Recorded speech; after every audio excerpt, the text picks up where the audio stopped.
হরে কৃষ্ণ বন্ধুরা, আজ আমি সকাল সকাল ঝুড়ি হাতে ছাদে চলে গেছি। দেখা যাক আমার ছাদ থেকে আজকে আমি কি কি হারভেস্ট করতে পারি। প্রথমেই তুলে নেব এই বেগুনগুলো। আমার কাছে অনেকগুলোই বেগুন হয়েছে, তো চলুন দেখা যাক আজকে আমি কতগুলো বেগুন তুলতে পারি।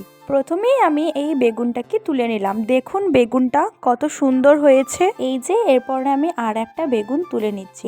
দেখুন এই বেগুনটাও সুন্দর হয়েছে, কিন্তু ডগের গাছটা একটু পচা পচা ভাব হয়ে গেছে। দেখুন আমার বেগুন তোলা হয়ে গেছে। এরপরে আমি তুলে নেব কিছু টমেটো। দেখা যাক আজকের আমি কতগুলো টমেটো হারভেস্ট করতে পারি। এই দুটি টমেটোই আজকে পেয়েছি। এরপরে আমি তুলে নেব পালং শাক। দেখুন শাকগুলো কি সুন্দর হয়েছে। পালং শাকগুলো আজকের আমি তুলে নিই।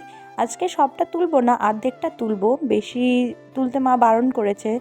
দেখুন আমার পালং শাক তোলা হয়ে গেছে। তো আজকে এইটুকুনি পালং শাক তুলে নিলাম, বাকিটা পরের দিন তুলে নেব। এরপর আমি তুলবো কিছু বিটরুট। দেখুন আমার বিটরুটের গাছগুলো কি সুন্দর হয়েছে। এই বিটরুটের বীজগুলি আমি মিশো থেকে অর্ডার করেছিলাম। আজকের আমি এই প্রথম বিটরুট হারভেস্ট করব। তো দেখা যাক বিটরুটের সাইজগুলো কিরকম হয়েছে। এর আগে আমি কখনো বিটরুট গাছ লাগাইনি, এই প্রথমে লাগিয়েছি, তো জানি না কিরকম হবে।